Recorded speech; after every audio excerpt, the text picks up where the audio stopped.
Tennessee Valley chapter of the Adirondack Mountain Club. My name is Bill Linenfelser. I'm the chair of the chapter. We have at least some folks who are visitors, some guests here tonight. Just like to get a sense of who you are, and maybe some of our members can, in fact, just say hello to you and welcome you. Would you mind just raising your hand if you're a guest here tonight? Wow, it's great to see you. It's great to see you. Thank you very much. New to these meetings is the Loss and Found department. I have here a pair of keys. Okay, if anybody needs to get back into their house, apparently it's a house key and something else. Okay. And we have a pair of black mittens also, okay? Well, I tell you what we'll do is I'm going to set them over here, in fact, so to facilitate just that.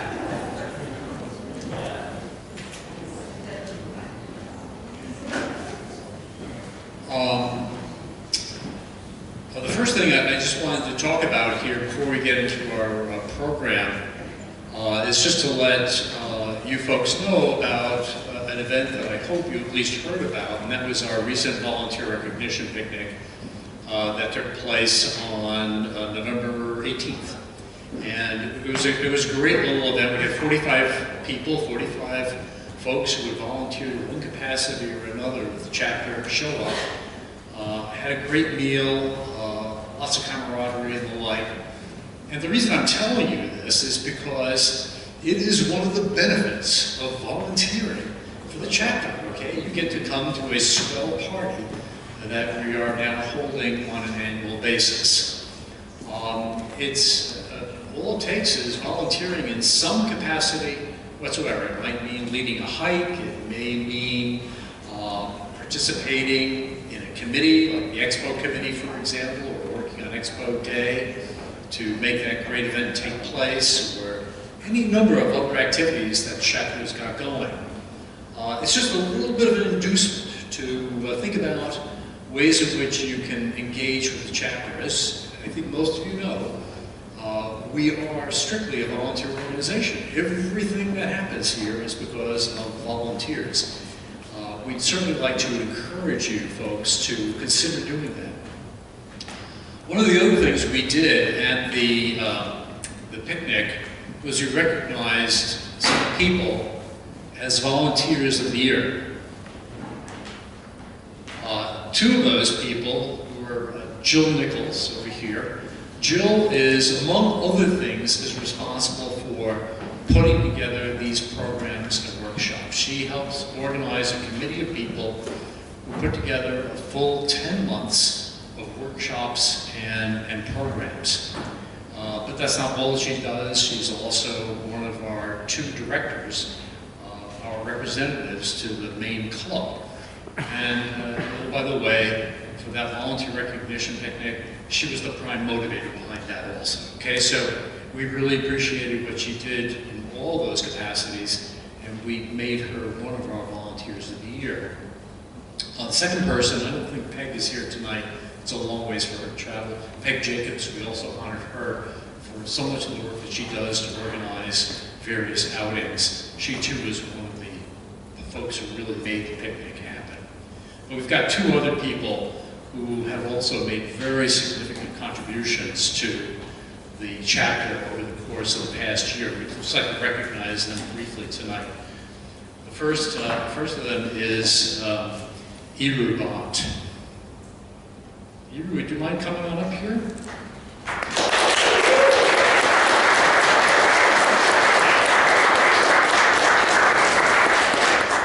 You may recognize her name because she is the person who's responsible for getting the Geneseo out every month of the year. Okay?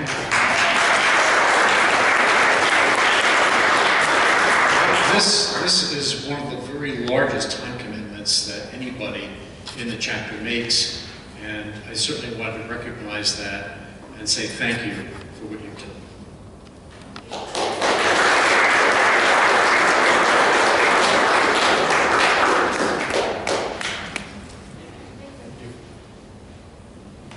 last person I'd like to recognize is somebody who has been putting together our annual lodge trip now for several years, and Shay and I had a chance to get to that last year for the first time in a few years, and as ever, Bill Schweinfurth makes that really an extraordinary event. It's something that people obviously just have a great time doing. If you've never been on a lodge trip, I really encourage you to think about it. I think you've still got a couple of slots left over, and he's going to talk about that in a little bit.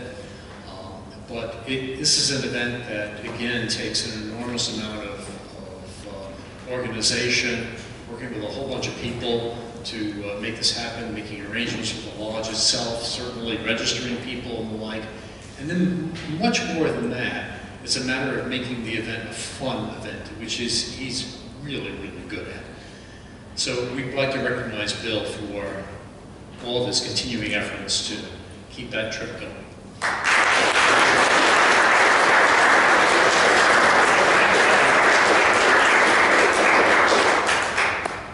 Hey, while I'm up, I'm just going to do the announcement is page 10, and I've handed out a lot of little flyers. We have 3 slides left, so they're going fast. So if you're interested, by all means, sign up. It is a great trip. Moving right along right here, you may have seen, but I sent out an email blast this past week. We're really looking for somebody who can help us with publicity, somebody who can help us with how to advertise, especially do digital advertising.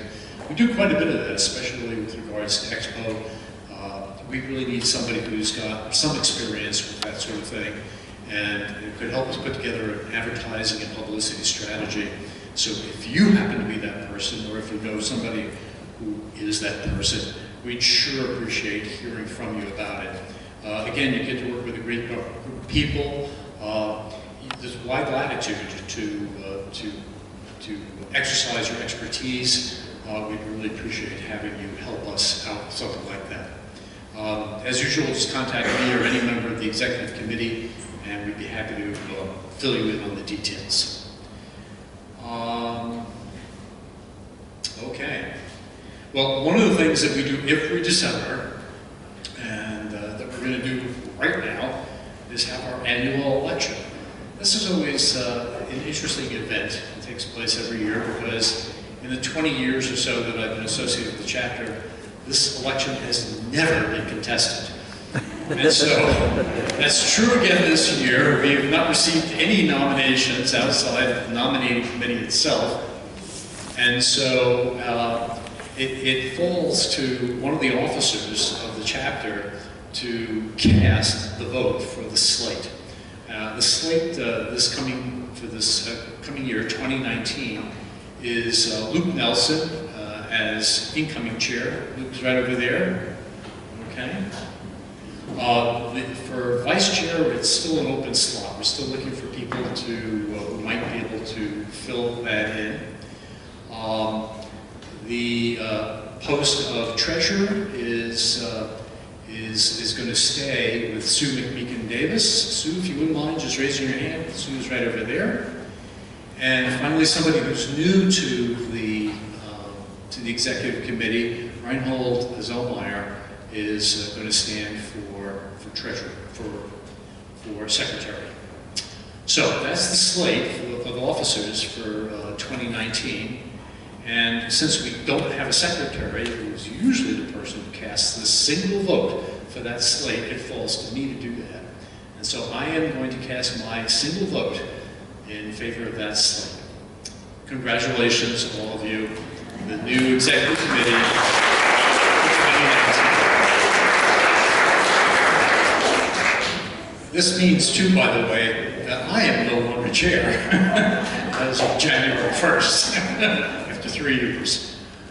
Let's see, we've got a few announcements coming up. I think Charlie Hellman wanted to tell us a little bit about waterways.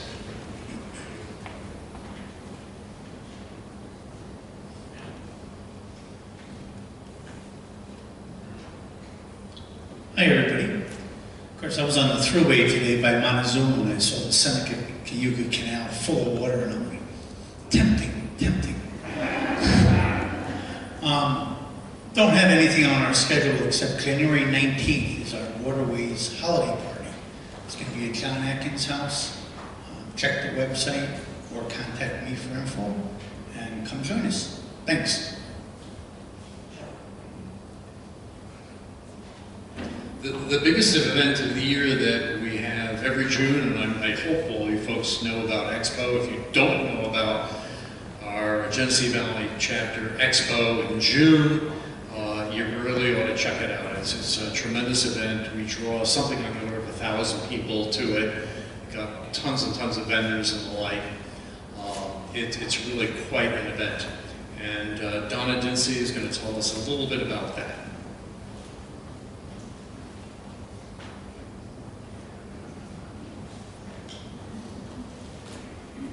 All right, I'll try to keep it short. Good evening. We have our, oh, I'm sorry. I always do something goofy like that. This is the time of the year where most people think about their holidays, but we think about getting Expo started. And so we're having our second meeting on January the 23rd. It's at my house and this person I live with, Tom Dinsey's house. And we'll feed you a potluck supper with wine and dessert. And we'll have a tiny little meeting, and we invite you to join because we have a tremendous committee, but we need new people, we need new ideas, and we need new perspectives, and we need new skills. Now, we already had one meeting, and all of the hard jobs were taken. So you can come and have a great time and not feel like you're going to get saddled with being the chair or something like that. I also want to ask if you have any ideas or new workshops or activities, please try to communicate them to somebody on the committee or the executive committee, because we have a tremendous group of people who do these wonderful workshops for free for the community, but we're always looking for new ideas. So if you would like to do some workshop about falcons or something, come talk to somebody. We always want some new ideas. So thank you very much. Let me just build on what Donna is saying right here. I think one thing that she didn't emphasize quite enough is that working with this group of people can be just a lot of fun. I've been doing this now, working with Expo, not so much with committee, but working on Expo for the past few years. And you just have a chance to meet and work with a great group of people. It's a lot of fun, it really is. So it is a bit of a time commitment, but I'd urge you to really think about getting involved one way or another. They've got all kinds of jobs that need to be performed, and they can sure use the help. And you'll just have a good time, I guarantee it. Let's see, I want to introduce Jeremy Rothel. Most of you probably don't know who he is, but he has stepped in and stepped up to be our young members and young families chair. And he's going to tell you a little bit about what's going on there. Thanks, Bill. So what's going on there is in conjunction with the Niagara Frontier chapter, we have formed an exploratory committee to potentially bring a youth leader training model and gear library model to our region.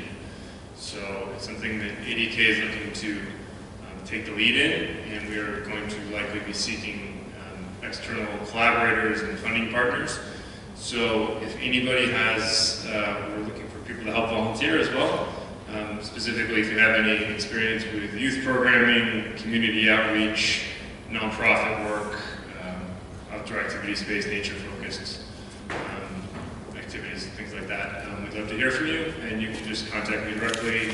My email's on the website, but it's just ym@adkgbc.org.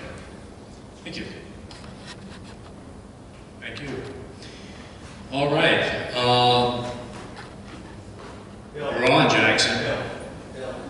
Oh, I'm sorry. Sue McBeacon-Davis is going to talk to us a little bit about some alternative hiking.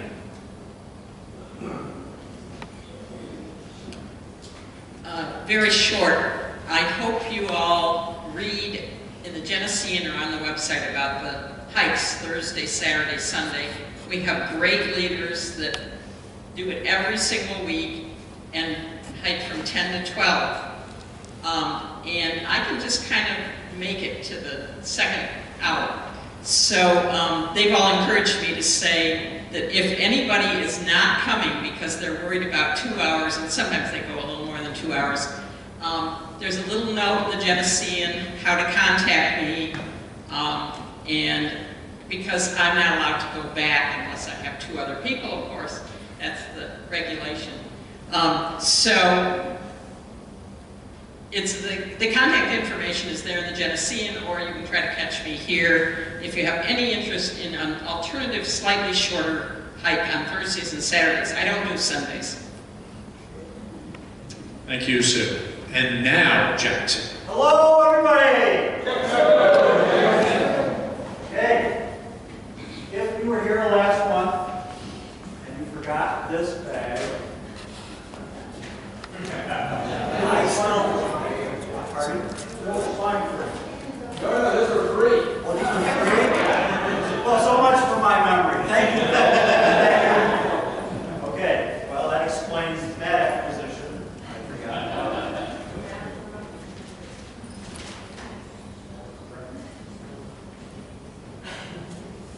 Is there anyone here who has completed the fire tower challenge?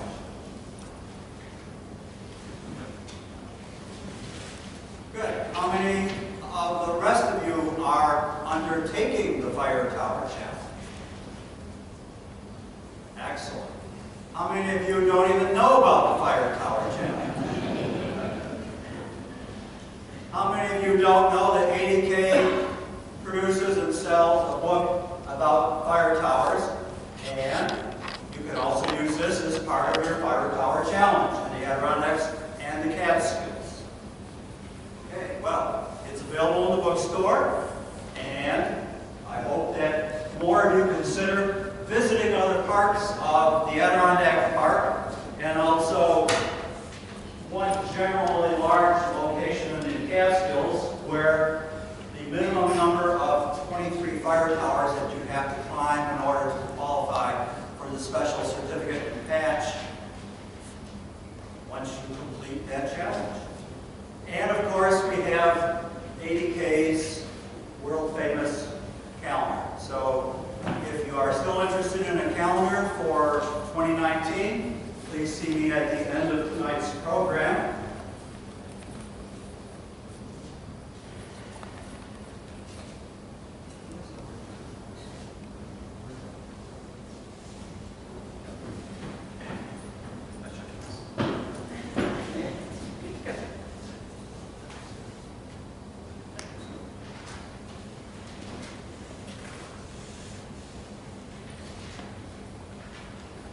Harvey Van Hoven.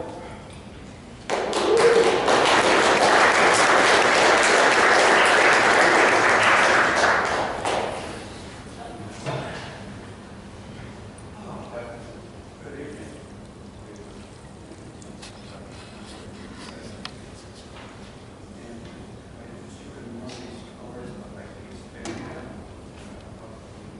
Love, color blue. Man, my own heart. Color of the one I hold. This is 1993.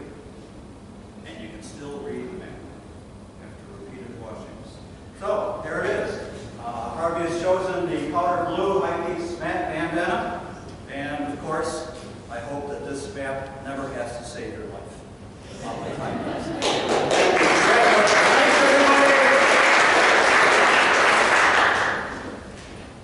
And finally, I'd like to bring up Jill Nichols to introduce tonight's presenter.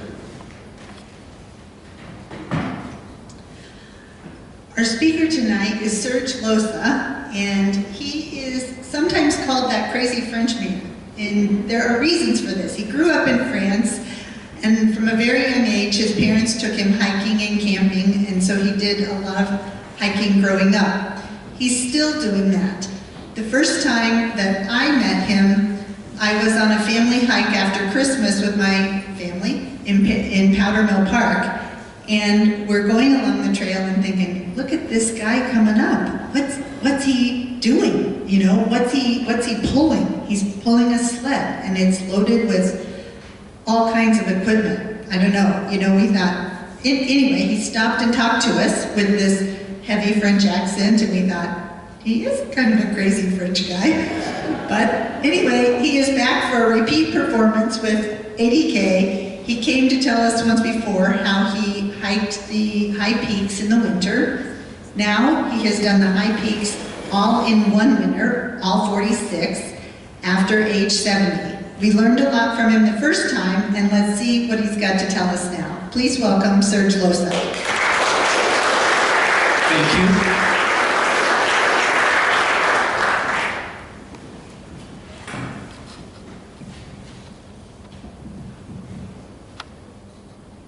Hello? Okay, good evening. Yes, I have a French accent. Just in case you didn't notice.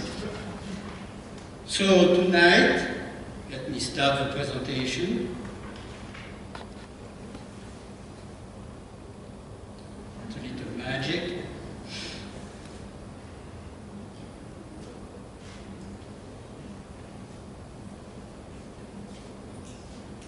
Okay, so when I turned 70 last year, last October, I told myself, you know, I feel good, maybe I will try to do the 46 in one season, in one winter.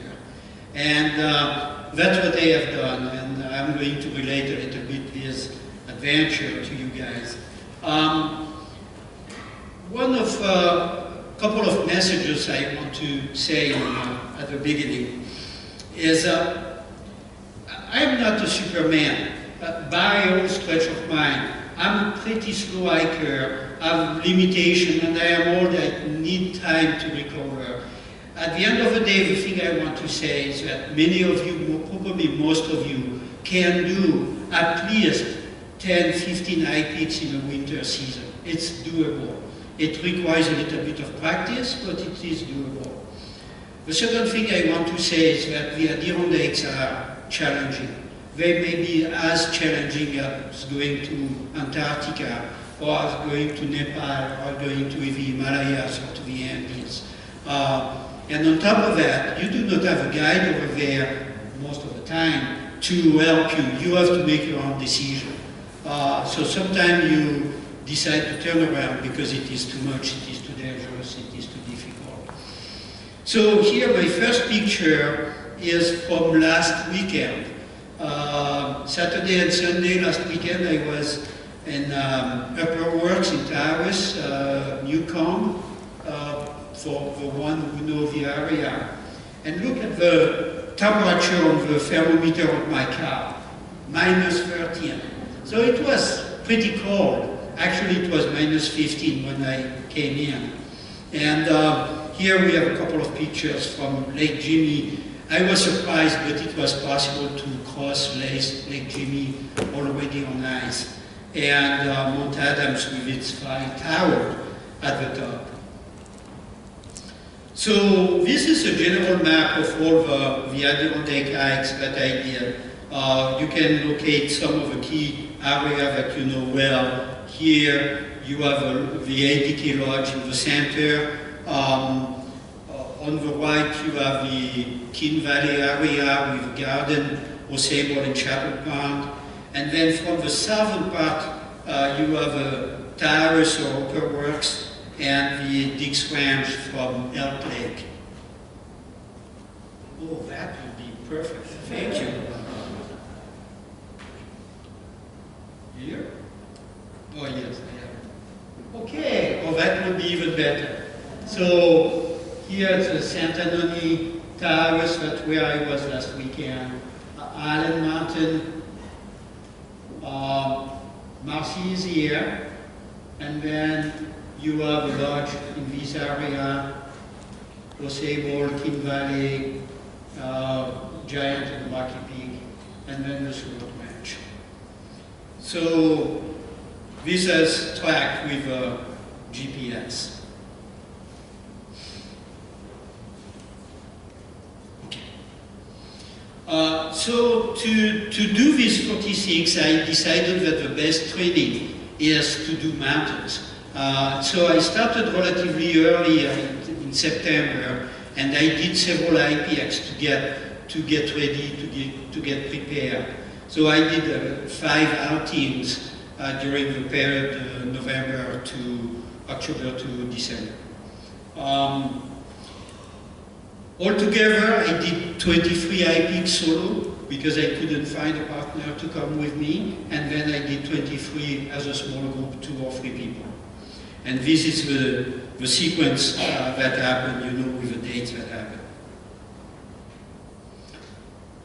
What does it take? Why are we doing that? Oh, I think that you have, each of you, your own answer why you are hiking in the mountains. Personally, I like it. I just like the mountains, I like the scenery. It's so beautiful. I like the personal challenge, especially when I am solo. Every step, you want to be absolutely careful not having an accident, and I like this kind of challenge. It provides me a great satisfaction to overcome all the difficulties. I like that also.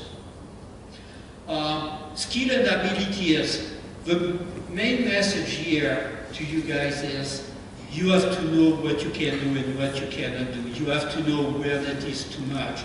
You have to know when you have to turn around. For me, I am not a strong guy. I cannot carry heavy weight. I hike relatively slowly, maybe 1 mile per hour, altogether maybe 1.2 when I am in a good shape. I am not good in aerobic activity, so I have to go my pace. I am an experienced hiker. I know to get the second wind and continue to walk without stopping. I have also a good assessment of a mountain. Should I continue, should I turn around? And that has been really, I have turned around about 5 times during this winter. So 5 times I said, I cannot do it, it's time to go back. I have a good sense of direction. There are stories on me that I got lost, but in general, I can find my way. I can do bushwhacking. Bushwhacking is not a concern for me. I can always find my way. I have little needs also. I camp at winter time with people who need their coffee, their tea, this thing, that thing. I am pretty frugal and I can accommodate many things. I sleep well in all circumstances. I am known to stop, sit on the trail and fall asleep immediately and sleep maybe 20 minutes, wake up and continue. So most of you can do it. I am absolutely convinced of that. It requires a little bit of commitment in times, but it's not an affair that is very expensive too. If you go to Nepal for 4 weeks, it's quite a bit of a commitment that you have to do in terms of budget. Here, I think that it cost me, I had my equipment, but it cost me less than $2,500 to do the 46. This past winter, I had the best and the worst hikes during this winter.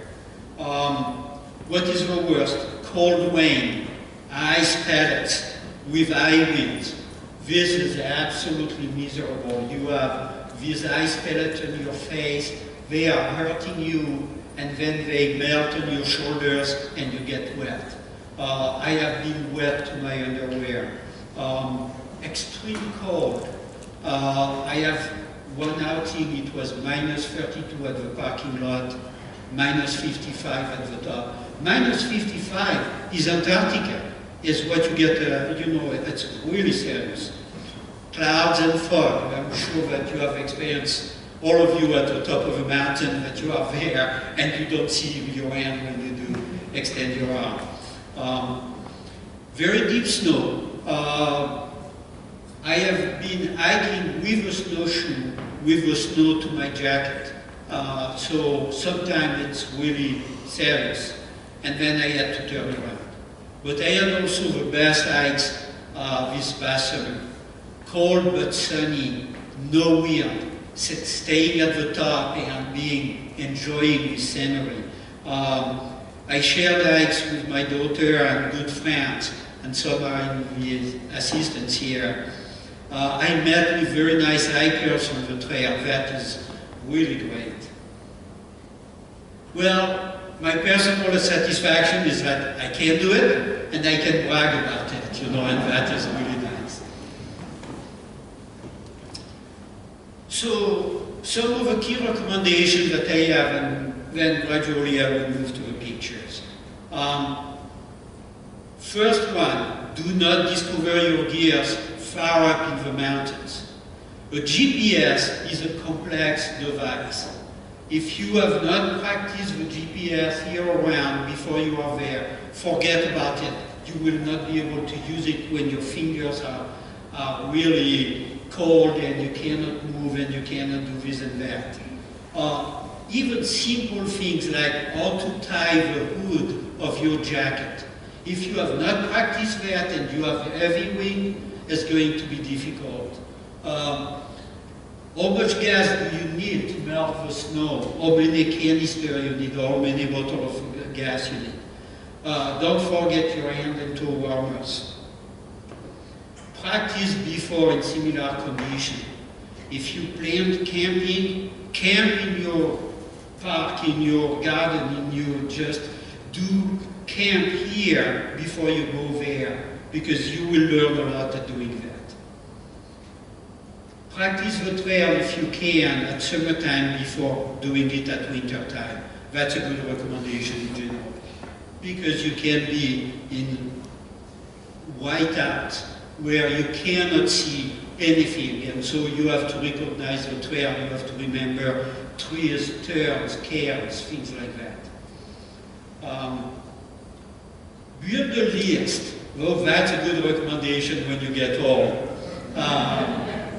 Man, I have been out, I'm always forgetting something, but I have enough redundancy that it's okay, but build a list is a good way to make sure that you have everything. Check the weather, and check the weather often. You have not only to know what will be the weather when you hike, but you have to know what was the weather 2 weeks before and every single day. You have to know if you have to expect a lot of snow or ice because you had rain and then cold after that. So you have to know all of these things. The conditions are coming from the past 2 weeks or 3 weeks. And practice some routine. You have to know in which pocket you put your lipsticks, your second pair of gloves, your GPS, your tissue, your sunglasses. Because you forget, they crawl away from you. You don't find them again. You don't know where you put your gloves. So you have to have a routine. This pocket is my white glove. This pocket is my left glove. My tissues are in my car keys are there. Don't lose your car keys. I have seen that happening. So the picture here on the right is saddleback. Saddleback at winter time is an experience between basin and saddleback. It's almost rock climbing and ice climbing. It's very steep, and I need a technical ice peak to do it. It's not very long, but it's kind of scary. So what kind of winter gears do you need?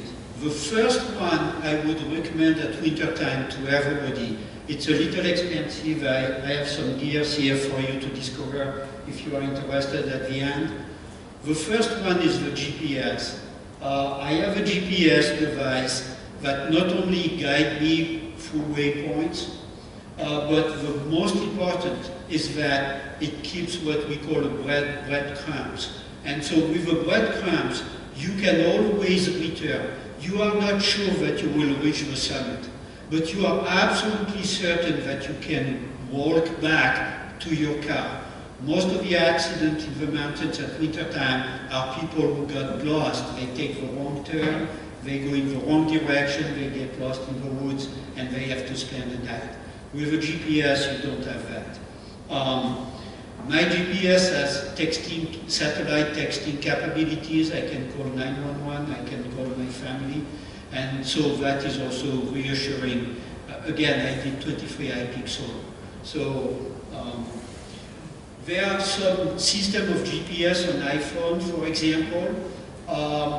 They work, but they use a lot of batteries. So what my experience is that if you take the breadcrumb with an iPhone and all trails, for example, your battery doesn't last a day. So you are, at the time you want to go back, your system goes off, or unless you bring additional batteries. Clothing, 5 layers. That's my magic number. I always at wintertime carry 5 layers of clothing, including this kind of wool sweater, underwear, and down jackets, and then a ski jacket. Avoid sweating at all costs. As soon as you start to be hot, take a layer off, take your hat off, take your gloves off. You don't sweat. As soon as you sweat, you are in trouble. Monitor your fingers and your exposed skin. I had frostbites and I didn't feel them coming. I didn't feel it. And so I had blue hands and I suffered maybe 3-4 months after that. So be very careful with that. Exposed skin, especially on the face. When you have heavy wind, you want to be careful with that. You want to have a scarf you want to protect. Prepare for spending a night. I see a lot of people going very light, very fast. Okay, that works for a day hike, but something may happen and you may have to spend the night. So you have to have additional layers, additional food, and additional drink or enough drink to spend the night. That happens. It never happened to me, so I have been lucky so far, but it may happen. By the way, real cold and dry is better than about around 32 degrees and wet and rain. Rain is, being wet is really terrible.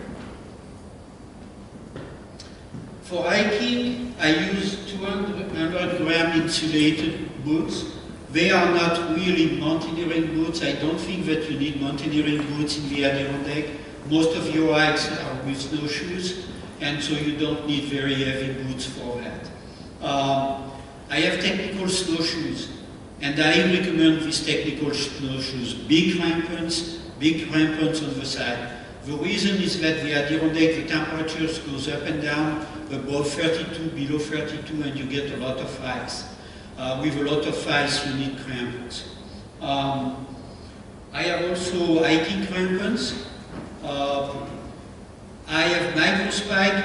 I don't like the microspike. I have seen microspike going out of the boots in difficult condition or giving up, and I don't like that. I like my hiking crampons. I have a pair over there, and they are all nice, much, much better. Gaiters, obviously. Wet snow in the spring. Well, guess what? I put my shoes, around my shoes, grocery bags. Yes, it's a cheap way to do it, and it works. It helps a lot. And I have hiking poles. I use hiking poles. Backpacks, very important. It must fit you well.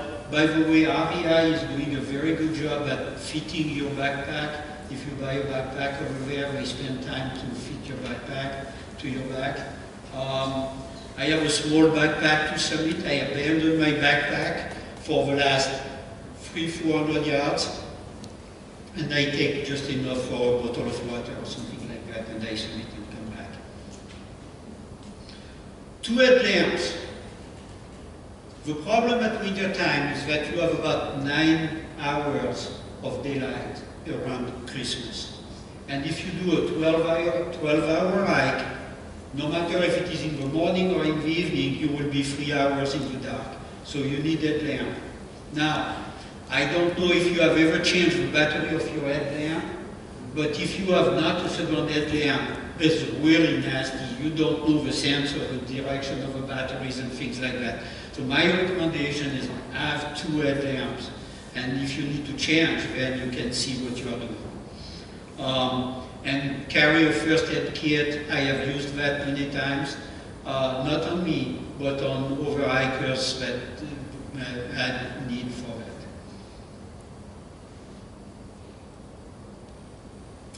Camping out.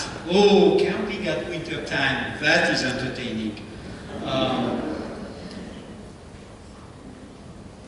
I have a sled, and I made my sled out of a kid's sled, you know, 30 bucks that came out or something like that. And I have 2 pieces of plastic pipes, and I tie the plastic pipe to my backpack, and that's what I pull. I put about 2/3 of the weight in the sled and 1/3 in my backpack. And as I keep saying, you know, it's a sled for 15 minutes, and then after that it becomes the down thing. The down thing has flipped over again, and you have to deal with it, you know. I have a winter tent. I am convinced that a 3-season tent will do, because the 4th season you can close everything, but you never close everything because you get so much moisture that freezes inside that you need to open to have some ventilation. And so at the end of the day, a 3-season will do. But mine is a 4-season. I have a 20 below sleeping bag, and I have a BV that I put around my sleeping bag, and a very well insulated mat. So altogether, it's pretty warm most of the time.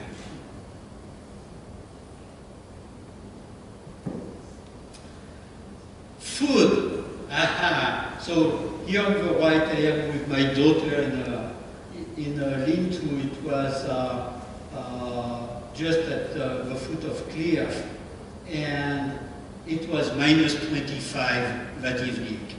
We spill over some water, some boiling water. Literally in 1 minute, it was completely frozen solid. It was incredible. I have a modified gas stove. I took it there, and the problem with this propane butane mix is that when it's very cold, the gas freezes inside and you get no gas. So I have added these copper wires that goes from the flame to the stove itself with a clamp, and that warms up the gas, the canister, and I get gas all the time. So that works like a charm. Don't put your finger on the heated wires because you are going to lose some skin on that. But other than that, it works really well. I use dry meals, dry pouches that you just need to add liquid, and I carry additional proteins, chicken stack and things like that, and I add that. I have 2 big meals, the dinner and the breakfast, and breakfast is about as big as the dinner. I eat a lot of protein. Forget about your diet. You want to have protein, fat, and starch, and a lot of that, because you burn a lot. Stay very basic. Don't do the dishes at winter time. Forget about that. It's not practical. And I am cooking from the sleeping bag. So when I come back to the tent at the end of the day, first thing I do is that I go into the sleeping bag, I get warm there, then I turn around and I start my cooking from the sleeping bag. I don't go outside. And by the way, the tent, same thing when you park it, keep your stuff organized. It's incredible all the things are crawling away from you. In 2 minutes, you don't find your gloves, your lighter, your spoon, your knife, everything goes away from you, so it's really terrible.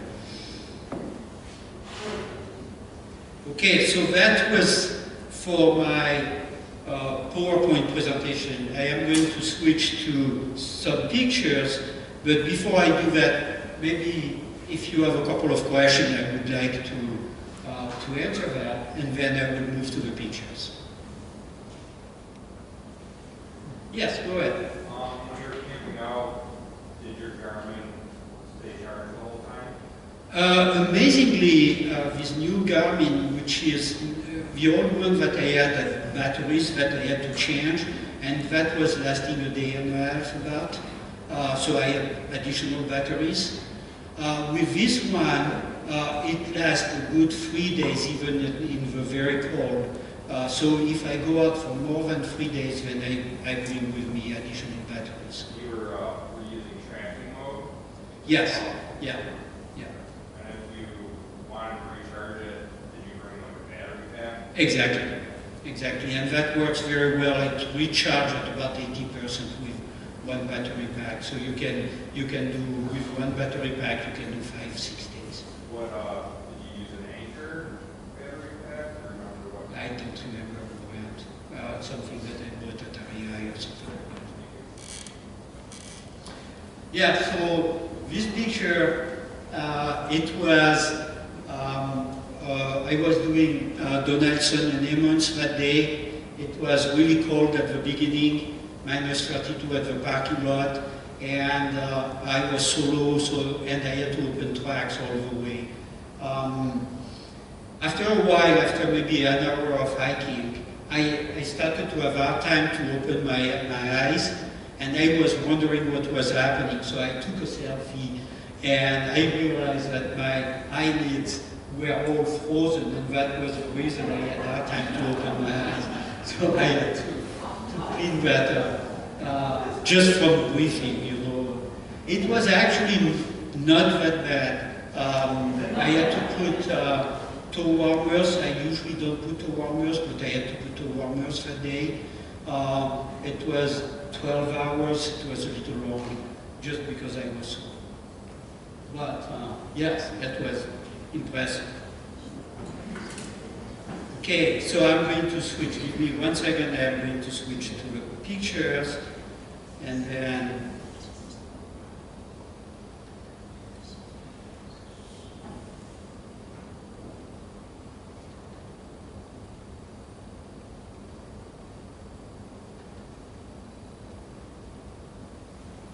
Okay, so I'm going to have, it's a picture that I took during this winter, a couple of from previous outings, but most of them are from this winter, and I'm going to put some quick comments on each of them. So this is next to the JBL, the John Brooks Lodge. They have a campsite. The John Brooks Lodge is usually closed at winter time. This past winter, they decided to open it Saturday and Sundays.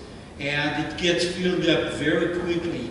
So if you want to use that, you have to make reservation long in advance.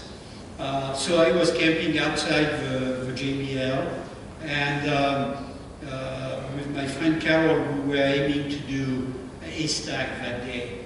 And we had a kind of adventure. So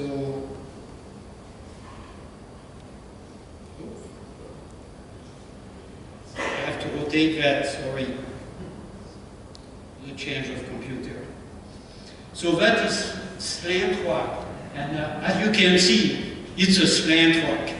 And we arrived at, Carol and I, we arrived here to realize that we thought it was December 22nd, and we were almost no snow. And so we arrived here, and we had 2 feet of snow on the trail. We didn't bring the snowshoes, we had to turn around. So we turned around, went back to the parking lot, got the snowshoes, camped overnight, came back there, and now it is raining. And so I eventually, my friend Carol turned around, I decided to finish to A-Stack. It was a miserable day. At the top of A-Stack, it was wet, ice pellets, highway probably 60 miles. Little haystack is very steep on both sides. It was crazy. I came back to the tent, it was over 10 p.m. and I was drenched. I was absolutely wet until to my underwear. So my friend Carol made the dinner, that was great.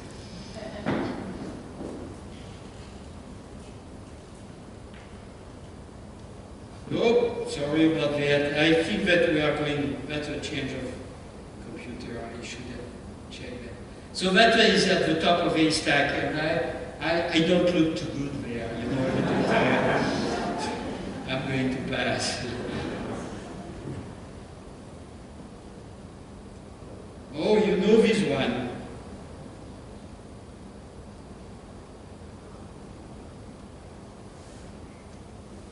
Do you recognize his name? I'm going to zoom it a little bit.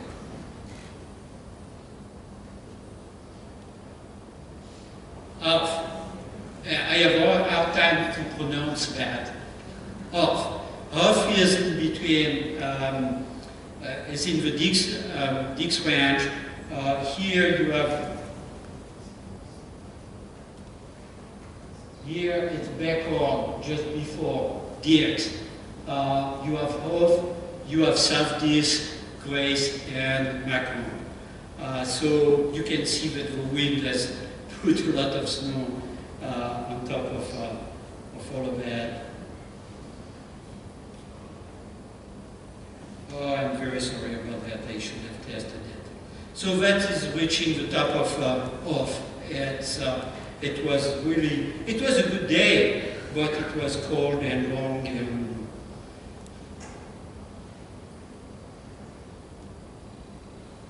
I love this picture.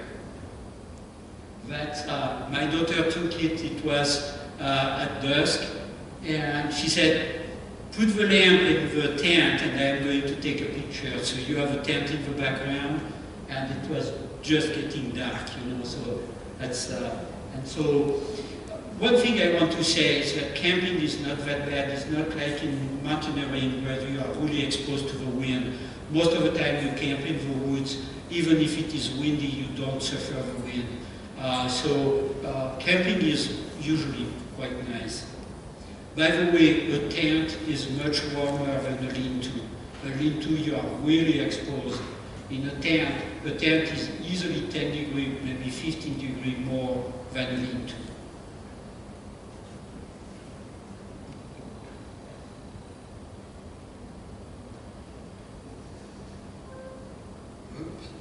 That, with my daughter, it's at the top of Grace Mountain, also known as East Dix. It was East Dix and now it's Grace. Oops. So that's the top of Macomb from South Dix. And it's interesting to see that it seems to be so far. Getting there seems to be almost impossible, 3 hours, 4 hours to get there. In fact, it's less than half an hour to get from Southeast to Macomb. It's pretty close. So the mountains are a little bit strange sometimes. It seems that you have to do a lot and it's much faster, much closer to get there.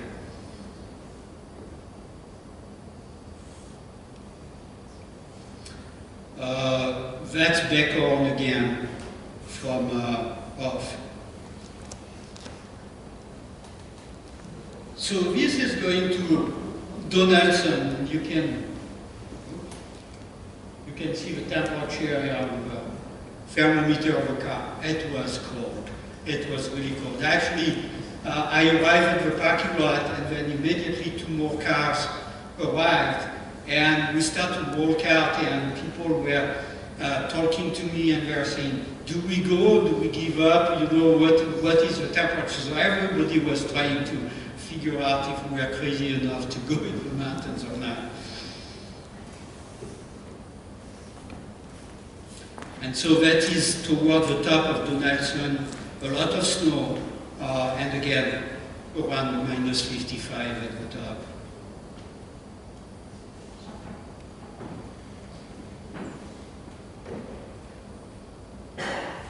So that's from Emmons, and we see Donaldson and Seward Mountain there. I am not sure which one is what. I believe that this is Donaldson and this is Seward. This is a person or something like that. But it's from there.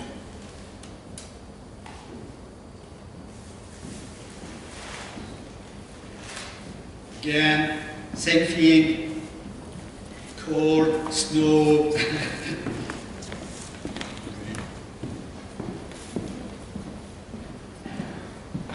That is going to DX from Chapel Pond. So that trail, it's actually one of the most beautiful trails that I have found in the Adirondack. This from Chapel Pond to DX. Normally the trail turns out right in the trees and goes up in the tree and is around here. I decided to do it through the slide here, and I cross over to reach it. The crossover was a little bit challenging. It was obviously bushwhacking into deep snow, but it was not very long, so I managed to go down to the trail and I reached the trail. But the hike in the slide was really nice.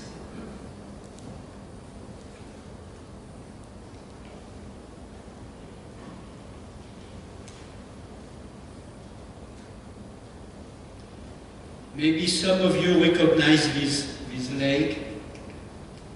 Here, it's an ampersand lake. It has the shape of an ampersand, and it is going to Seward. On the way to Seward, you have a very beautiful view on Ampersand Lake. I was solo that day, and I had to open tracks from the bottom. I was actually at the very bottom. I couldn't find the trail, and I had, in addition to my GPS, I had all trails, and I used the all trails location, and the trail on all trails was excellent. It was really, I found back the trail at 3 or 4 feet apart from what it was saying, you know, so I could really go back into the trail and find the trail back. It was flat, snow everywhere, I couldn't see where the trail was.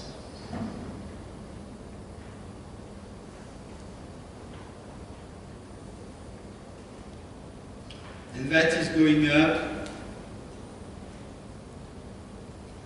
It doesn't look very steep, but take my word for it. It was steep, and it was difficult to open tracks all the way. So it was I think I started hiking at 6 from the lean-to at the bottom, and I was back at the lean-to around noon. So it was 6 hours to do the round trip from the bottom to the top. By the way, I have seen people doing Seymour and Seward in one day from the parking lot. This is too much for me. I cannot do that. I have to camp to do the 2 mountains.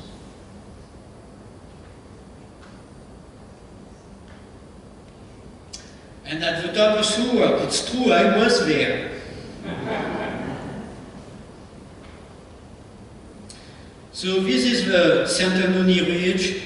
So a few explanations on the map. The road is here, the parking lot is here, and the trail is there. Crosses this creek. Actually, with the 46er, I was part of a crew that rebuilt the bridge on this creek. The old bridge was washed out. They had a ladder that was all broken, and we moved the trail about 100 feet downstream. Then it goes there to Bradley Pond. So I camped in this area, and then I did Saint-Anony. Then here we did Panther, we did Couch, which is just here, and then came back down here and back to the camp. So for me, that was a 3-day trip, going up, spending a night, doing the 3 mountains, going back to camp, and then the day after going back to the parking lot. It actually works pretty well, because when you think about it, I drive from Rochester, so I leave early in the morning, arrive around noonish about at the parking lot. That gives you enough time to go to the campsite, camp, and then you do your mountains the day after, camp again, and then you hike out and drive back to Rochester. You know, so that works pretty well.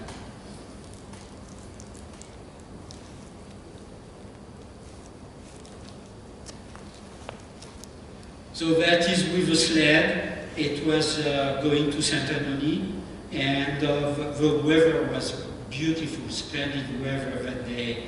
So we had a very, very good time. The trail was in good condition. A lot of people went there, and instead of a snowshoe, I was using crampon that day.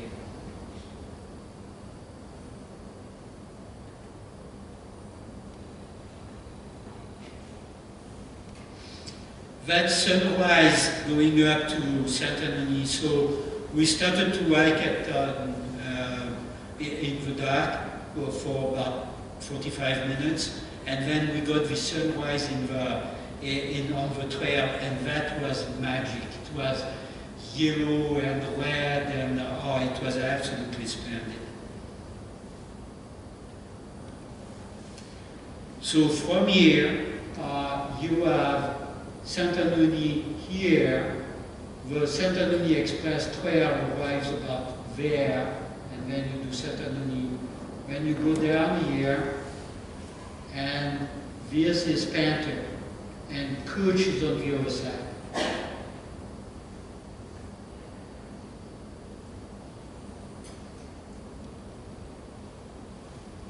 This one is funny.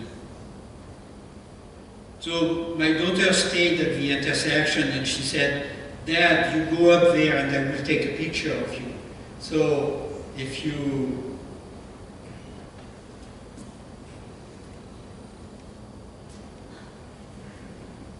take a look here, I'm reaching the top of Saint-Anony here.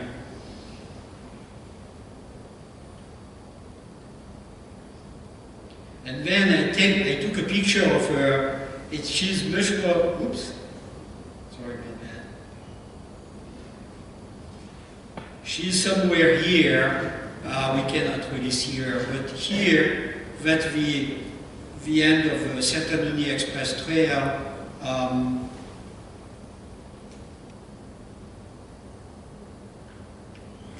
Panther is here, and Couch is here.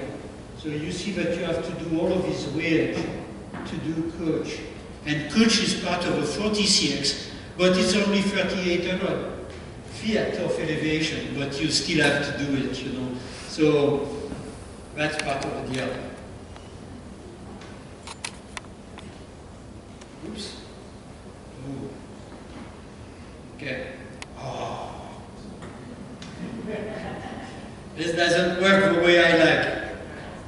Okay.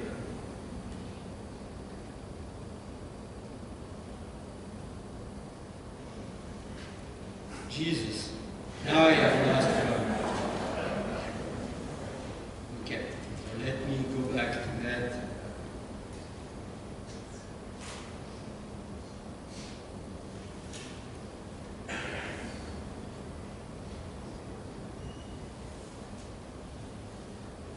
Sorry about that. So this is my daughter that we came back from Saint-Anony Creek to Water Pond, and it's a pretty difficult descent. You have places that are very, very steep and ice falls like that around, so you can work your way, but it's dicey at several places.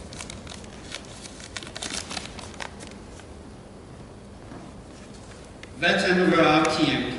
So this is nipple top here and dial there. And so I'm on the way to do dial at the nipple top.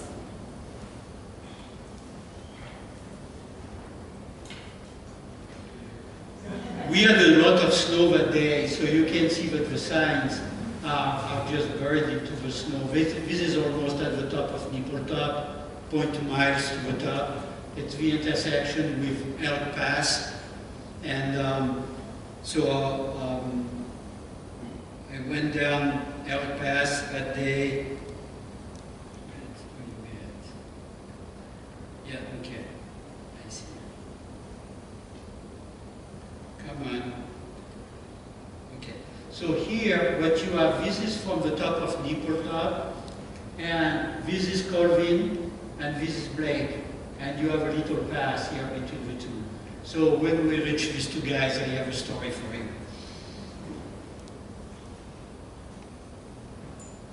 So that shows that we have pretty deep snow. It's going to the jaws, and again, I had snow at least to my knees, maybe a little bit higher with the snowshoes.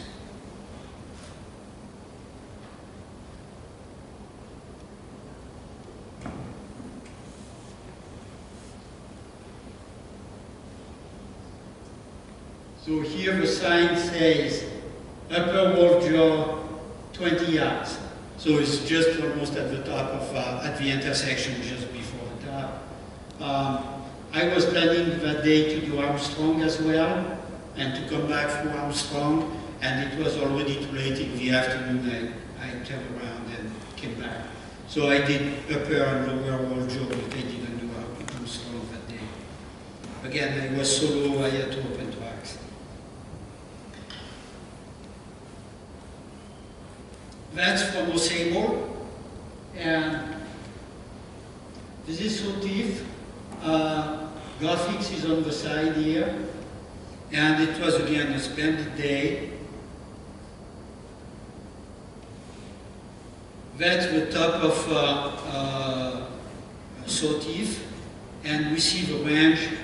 I think that this is Pyramid Mountain. Graphics is just here, Saddleback, Basin, this is Marcy, this is Haystack. So you can see that the trail that we were seeing, you know, with Saddleback and Basin here, this is pretty steep here.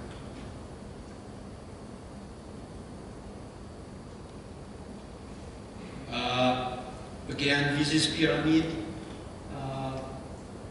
Pyramid here. Graphics is just here. This is Saddleback, and Armstrong is here.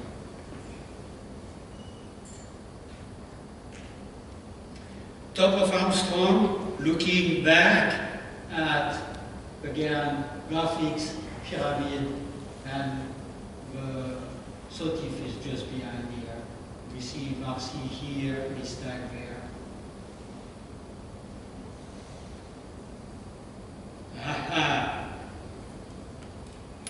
So that's the fall going down from Armstrong, the direct route. This is Beaver Meadow and Beaver Meadow Falls, and I dreamed to do that in ice climbing this in one of these days. So that was the reason I took this picture of this ice fall. That's my friend Tori at the top of Iroquois with some cairns. It was pretty cold that day. We couldn't see for a while the trail from Algonquin to Iroquois. We could not find it. We couldn't see the cairns. And so we tried a little bit, maybe half an hour, and I said, it's too bad, we cannot find the trail, we are going to come back. And we came back to the top of Algonquin, and suddenly some wind came, and voila, we see the trail, we see the cairns, we see everything. So we did eventually Iroquois that day. It was a lucky strike.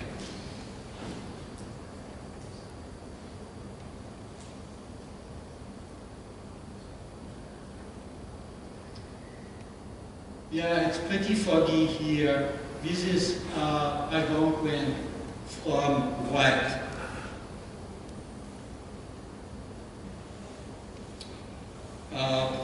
going from right again. So this is right here, and this is Algonquian, and here you have a Great Range.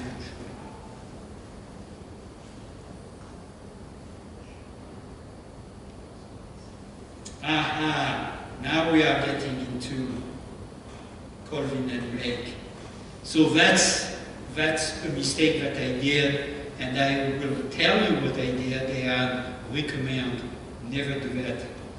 So here I am doing Colvin, and I want to do Blake, and I look at the Osable Lake, and it looks really, really iced solid, you know. So I was telling myself, between Colvin and Blake, you go deep in between the two mountains quite a bit, and you have a trail going to the end of Osable Lake. So I said, you know, Colvin is really bad, steep, icy, not very good. I'm going to do Blake, and then instead of doing Colvin on the way back, I'm going to go down and traverse on ice the Osable Lake. So that was my plan. Well, it was not that good. So what happened is that I did Blake, went down to the end of Osable, and what happened is that the days before it rained in the Adirondack a little bit, not much, but it rained. And so when I arrived at the lake, the water was overtaking the ice at the end of the lake. So I started to step on the ice, and it was breaking. So I kind of stepped back, went as far as I could on the side, but you reach cliff. So when I reached the cliff, I started to walk on ice, and I could see big patches of ice moving, but now I had no choice. So I eventually found my way between ice patches and rocks that were going out of the ice. By the way, the weekend before, they had an accident between Basin and Saddleback, and the ranger went on the lake with snowmobile, and I could see the track of a snowmobile, and they were not that far, but I had to go across this river going under the ice, and it was really dicey, and I could feel the ice moving. I eventually got through that, and got on solid ice, and hiked through the lake, and the rest of the lake was okay. My recommendation is don't do that again. But I was not in the mood of going back up all the mountains or going to Sotif to go down.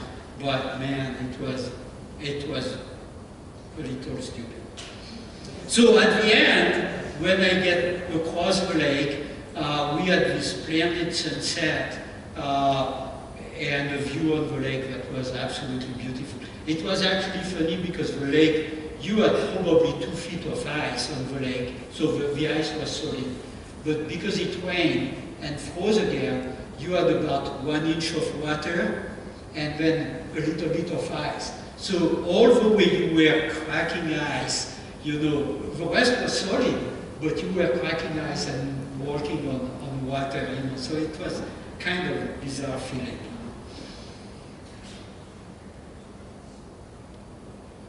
Aha. So this is the monument to Mr. Henderson, who apparently killed himself in a hunting accident in the 1860 or something like that. And his children raised this monument, and that's the reason the river and the mountain around are called Calamity Mountain and Calamity Brook. That's the trail from Upper Works to flooded land. So I want to take a picture of it. It was a kind of interesting story. And that's one of my preferred pictures. My daughter here across flooded land. So here you have Colvin. On the left, we don't see it, but on the left you have Algonquin and Iroquois, and Marcy, and Cliff, and Skylight, and gray are here on the right. So we are going to Marcy, to the foot of Marcy and gray.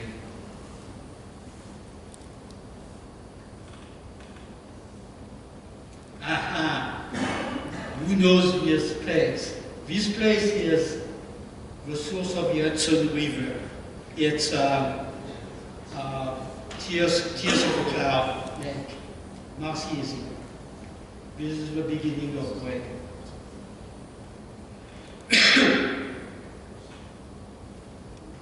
I was fascinated on the trail. You see this snail? It's about 3 feet tall. It's about that tall. It's incredible.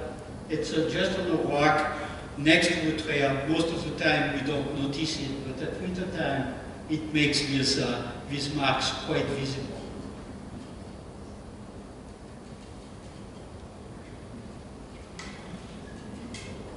Yeah, that's the four corners. Marcy is at 0.8, Skylight is at 0.5.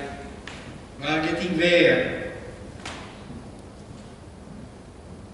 That's the top of Skylight. That's also a very nice picture. 4 years ago I did Skylight. It was so windy that we could not stand at the top. So we had to do the top on our hands and feet and knees. I mean, it was incredible. This day was absolutely splendid. This is Marcy, and this is Haystack.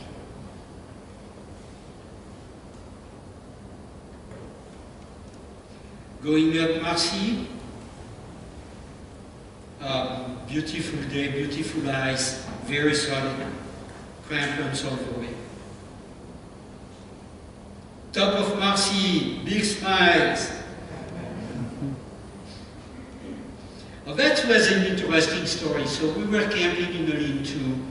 When we come back, we hear some voice. So my daughter says, oh, we have companion on the lean-to. So we reach the lean-to, nobody's there. So we go a little bit down, we hear the voice. And here is a group of state troopers practicing their winter survival. So they had 3 guides and 5 rookies, I guess. And they were sleeping in the snow, so they were digging holes in the snow. And my daughter is there, but when we arrived, we saw the foot of a guy.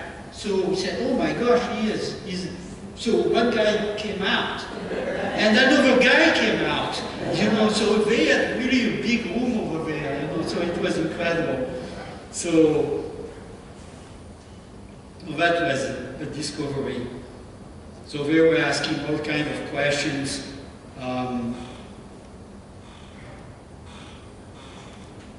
About, the mountain and how to do the mountain. This is Redfield. We were pretty happy that day. This is going up cliff. Cliff is cliff. Cliff is steep. Cliff is crampons or very technical snowshoes. It's scary at times. My daughter screamed all the way down a couple of times. She was not too happy there.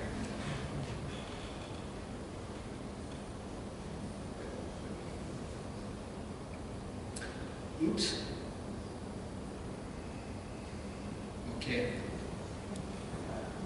This is the top of Golden. And again, you get these ice features on trees.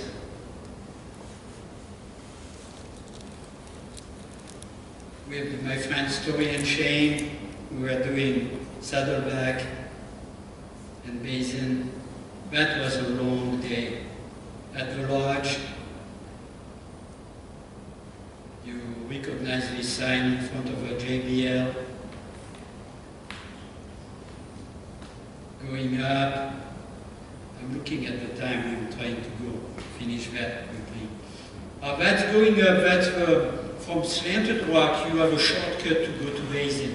Unfortunately, it's really a nice shortcut. It's half the distance than the normal trail, but it was not open. And so we had to take turns, and it is very steep, so it was counting 20 steps, and then you step aside, and the guy behind you goes 20 step aside, and then the guy behind him, and then you rotate that way.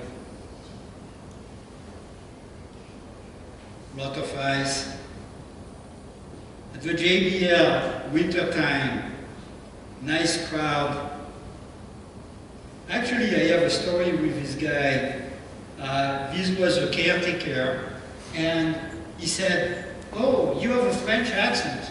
Do you have a daughter who came here at the JBL last summer?" I said, "Yes." And she was with her daughter, your granddaughter. "Yes. Well, your granddaughter forgot her pillow in one of the beds. Here it is."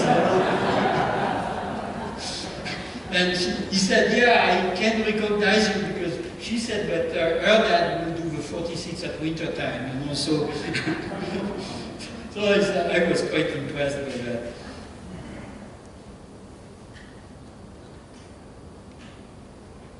So this was big slide, coming back from big slide. I met with this lady from New York City, Colette, and I want to say I was very impressed. First, you didn't find that many colored people on the mountains. And here she is, solo most of the time, a lady in the mountain. I was so impressed by that. And so we are going to do some high peak this winter. She wants to finish her winter 46 this coming winter. So it was really, I was really impressed by her. So this is Colette, going down from big slide. The Brovers. We are almost at the end. Esther. Esther, when I did Esther, it snowed for 2 weeks, every single day before. Now, it didn't snow much every day, but after 2 weeks, it was a lot of snow. From the intersection between Esther, the trail that goes to Whiteface and Esther, Esther is about 0.8 miles from there. Usually I do the round trip in an hour and a half max, maybe an hour. It took me 3 hours one way to get to Esther. I had to open tracks all the way. It was an absolute misery. Then this is the road to Whiteface, and what happened this past year is that they had a crew working on the lift, on the elevator at the top of Whiteface. So they were opening the road with big machinery. Again, you can see the thickness of the snow. And I rented skis and I went to the top, to the castle, and then I finished at the top of Whiteface. That was pretty nice. I love Whiteface with cross-country skiers because you get from the castle and you go down. Next thing you know, you're at the parking lot. By the way, because of the snow falling, I had a backpack cover and a gust of wind blew it away. I didn't feel it. It went away. And I could not stop thinking that this big car flying away with a backpack cover on it and swearing after this damn human, you know, who are not paying attention to their gears. At going up. And that is Alan with my friend Alex. It's a rock climber. That's a new bridge that they did across the Opalisant River. Very nicely done. And on this picture, I took this picture of me going up, and he called that the snowplow from the 1940s. That's me. I was born in 1947. So I was going up, and take my word for it, it doesn't look steep. It is very steep there. that's the top of the slide. It is very steep. We are at the top of Allen, and my friend Alex doesn't look that happy over there. Having lunch, that's I'm not sure. Oh yeah, yes. This is Algonquin, Iroquois, and here Marshall.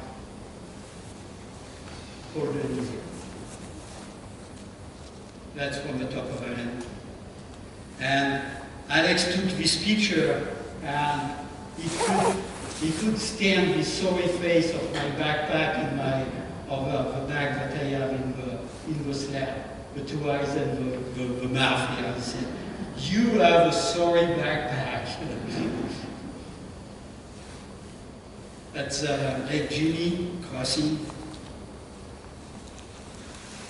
That was a morning. I was running out of gas, and I was trying to warm up the little gas that I had in the canister. And my friend Alex didn't know if he had to run away from the tent or if it was okay to do that. So we are reaching the end here. This is the last trip. This is Giant. And by the way, if you want to take good pictures of the Adirondack, Giant is one of the best hikes that you can do. You can see the entire ridge over there. So beautiful picture from Giant is really one of the best places. This is Dix.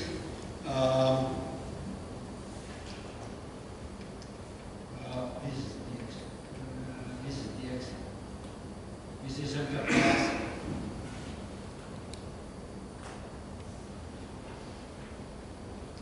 So again, you have Dix here, Underpass, Nipple Top, probably Covenant Lake here. And then you have a Great Range.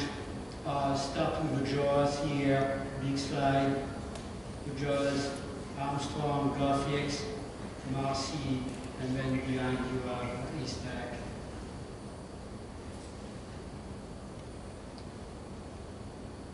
Continue the Great Range. That's the top of Rocky Peak, and I have just a little story, and that is the end of the presentation. When I did Giant and Rocky Peak, I started to hike, it was about 9 in the morning.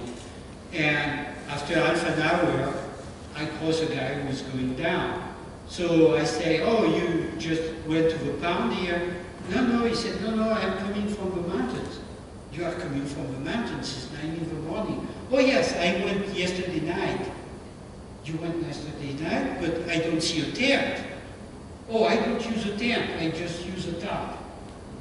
So he spent the night at the top of Rocky Peak, and I could see exactly where he stood. It was probably 5 below that night, just holding to a tarp. So I was quite impressed. So take my word for it, there are people much crazier than that. And that's the end, that's the 46. I did it.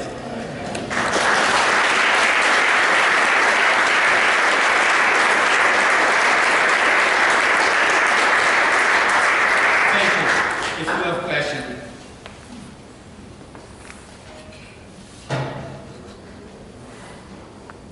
Did you always use your sled? When I camped, yes. I did about, I think, 5 outings camping altogether. The rest I did that as day hikes. But yes, when I camp, I use the sled. I cannot carry 45 pounds. It's a little bit too much. Yes? How difficult to actually find trails and follow them in the snow? That's a very good question. It is sometimes, many of these trails have no markers, okay? And so now you have to identify the path through the broken branches and things like that. And actually, when you walk out of the trail, you see that suddenly you get horizontal branches in the place. And so what you have to do immediately, you have to recognize that you went wrong, and you have to step back until you are certain that you were back on the trail and find where the trail is. Sometimes it's tricky. Sometimes you know that it is a ridge, so if you see the ridge, you kind of bushwhack and get back to the ridge. But sometimes when it is at the bottom of the valley or in a flat area between two mountains, it's very easy to get lost. So you have to really make sure that you see this kind of path, kind of turn from the branches. Yes? In advance of your hikes, did you put waypoints in or places that you could just go to those waypoints and not worry as much about finding it? Yes, I do that. The problem is that the trails that are on the map are not that precise. And so they may be off, not hugely off, but they may be off substantially. So the real trail, when you compare your breadcrumbs with the trail map, you see that sometimes they are off. So that's the first problem. The second thing, it's a very good question, is how to identify your waypoints. So if it is just waypoint 1, 2, 3, 4, 5, then it's easy to be after the waypoint 4, you should target the waypoint 5, but you are not sure that you have passed 4 yet. So you may target 4 or 3 wrongly, and the GPS tells you to go back when you just be off by a couple of waypoints. So naming the waypoints in a logical order that you know that you have passed this one, it's quite an art. It's quite difficult. Can you put little alarms on the waypoints so that you can get a certain proximity? You get an alarm, you get a ring when you are, I think it's maybe 20 feet from the waypoint. You get an alarm, yeah, you hear it. So again, just once, again, take a GPS. It's your life. It's very important. The GPS will take you back. May not take you to the top, but will take you back all the time, and that's important. Did you see any animals while you were there, out there? High in elevation, very few, but birds. At lower elevation, I have seen bobcats or mountain lion tracks a couple of times. And in my mind, they were mountain lions because I could see the tracks going after deers. The bobcat don't run after deers. And they were at least 8 feet apart. The tracks, the jumps were at least 8 feet apart. So I think it was a big cat. And that was in the dead of the winter. Obviously, you see all kind of rabbits and squirrels tracks. Yes? Did your stove system work really good, and how did you design it? Which Stove? Oh, the stove? I had incident with liquid gas stoves. You know that you try to feel it, you put that on your gloves. Now your gloves are smelling, your fingers are smelling, you cannot wash yourself. So I had bad experience with the old style, fluid stoves. So I decided to go with a canister, but the problem is that they freeze. So this I would not recommend to do that. It's maybe dangerous, I'm sure that safety will be crazy about that, but it works very well for me. So you are welcome to check the way I do it. But, and that works really well for me. 100% of the time? 100% of the time. It has worked very well. But don't rub it this way, you will remember.